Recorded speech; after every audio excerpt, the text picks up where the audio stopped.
Camera on. All right, what's up? How's it going? Good, good. How are you? Doing pretty good. Good. Let's start with you introducing yourself.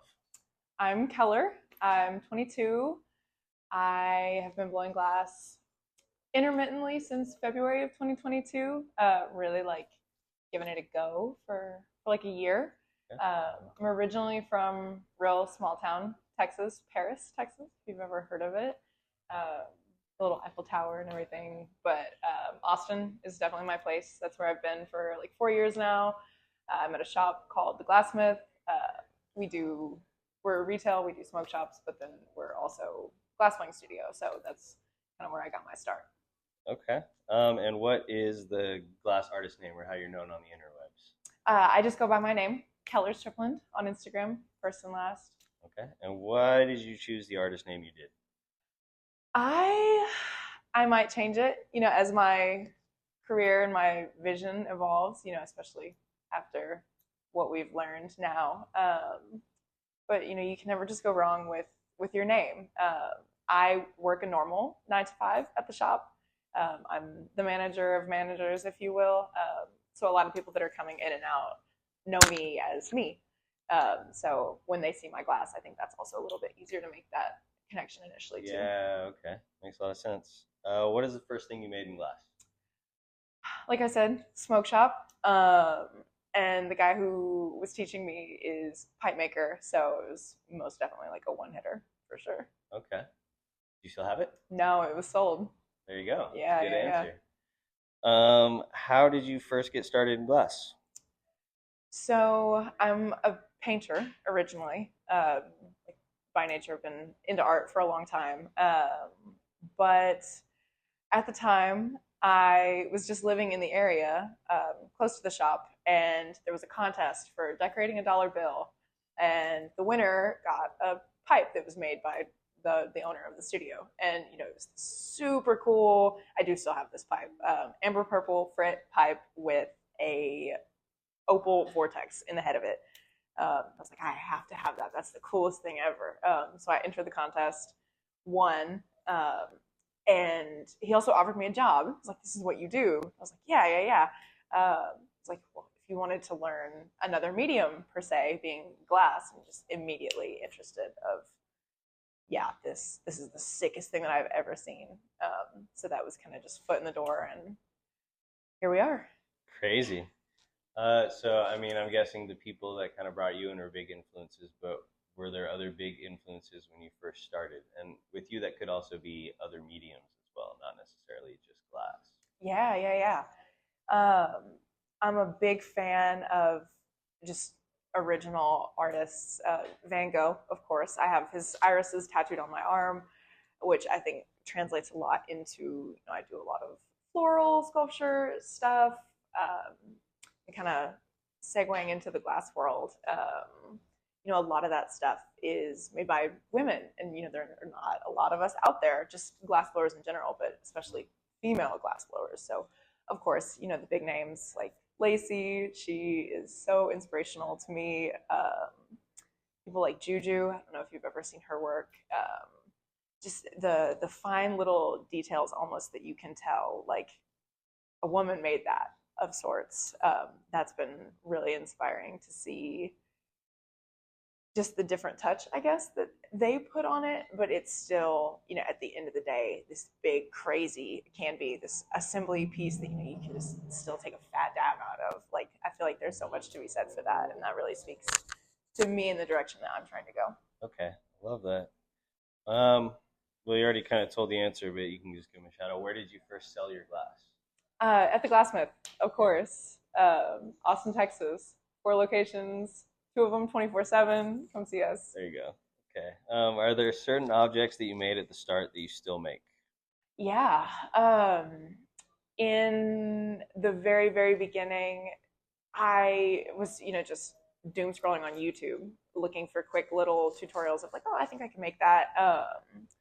And it started as just these like individual, like single little leaves that were real small, and then I was like, oh, I put a bail on them, and singles, and that has now evolved into the signature, I guess, style of pendant that I make. It's 5 of them all together in the shape of a weed leaf.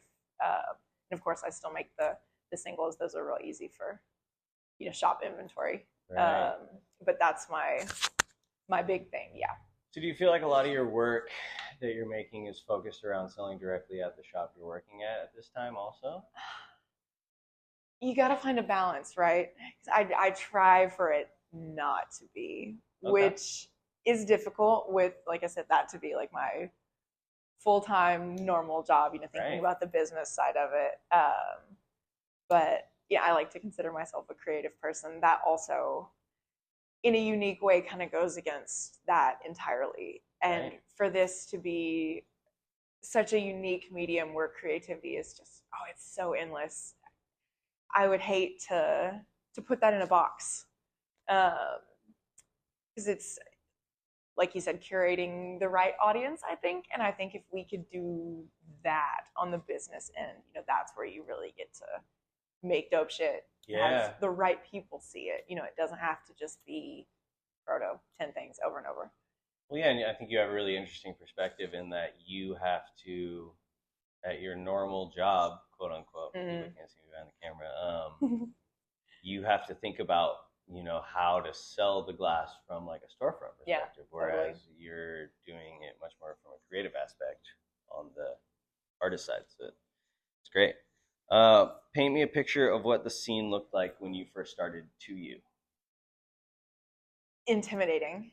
Like I said, didn't know a lot of women. Didn't know a lot of anything. The only thing that I had really seen was the big, hot, heavy. That's what I thought of as glass blowing, and I was like, I don't know, if that's ever something that little old me would be able to do, which now I see as such a narrow mindset to look at this world at. But yeah, also just it being as hard to find as it is, all of the questions that I did have, not sure who to ask.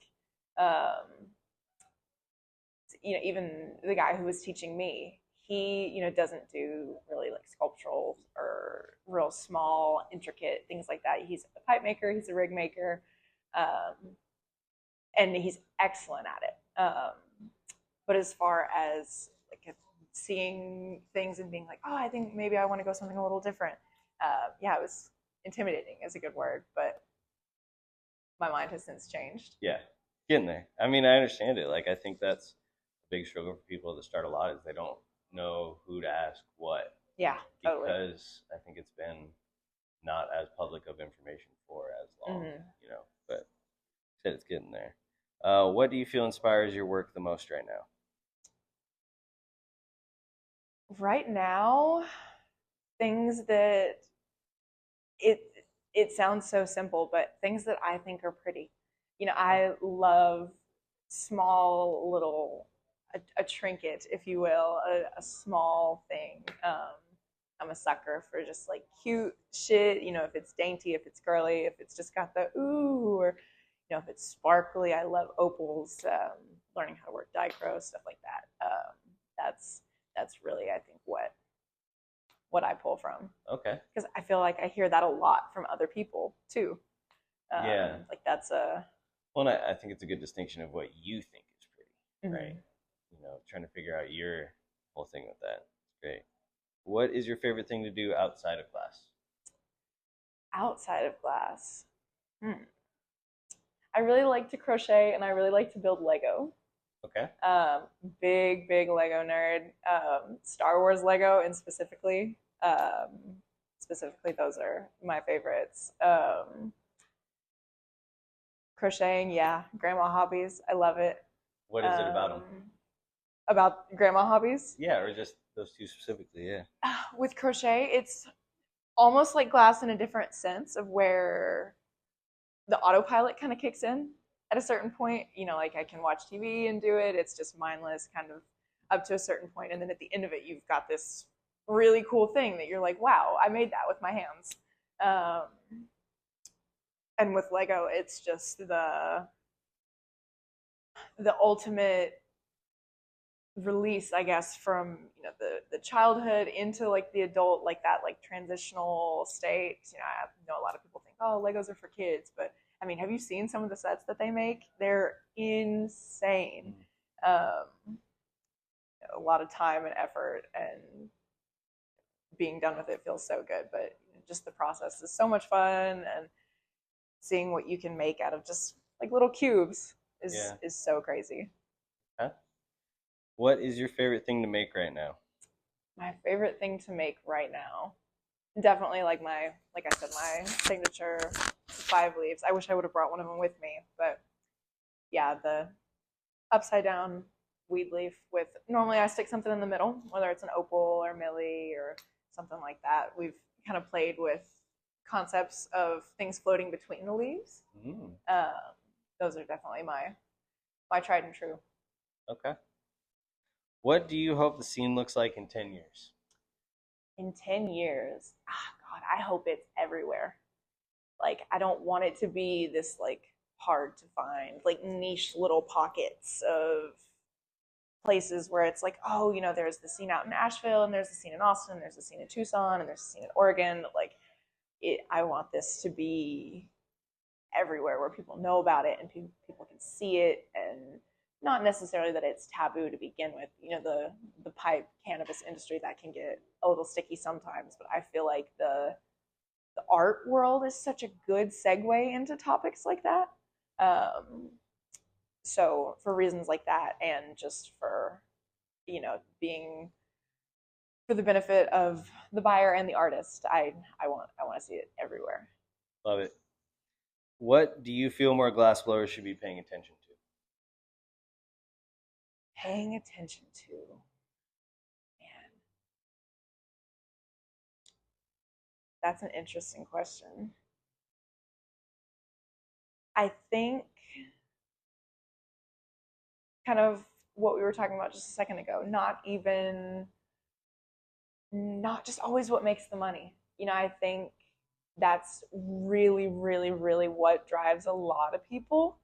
And I feel like that's a big reason why, I don't know if you've seen this, but people are dropping left and right, just falling out. It's too hard, it's too much, I can't handle it. And I feel like even just little bits of what do I want to make here and there can really save a lot of that burnout and that fatigue of, it's something that's so cool, and like it doesn't have to be that way in a sense. Yeah. So paying attention to that internal voice, I guess, not only just what you're hearing from external, what is popular, what people want you to make, etc. Yeah, great.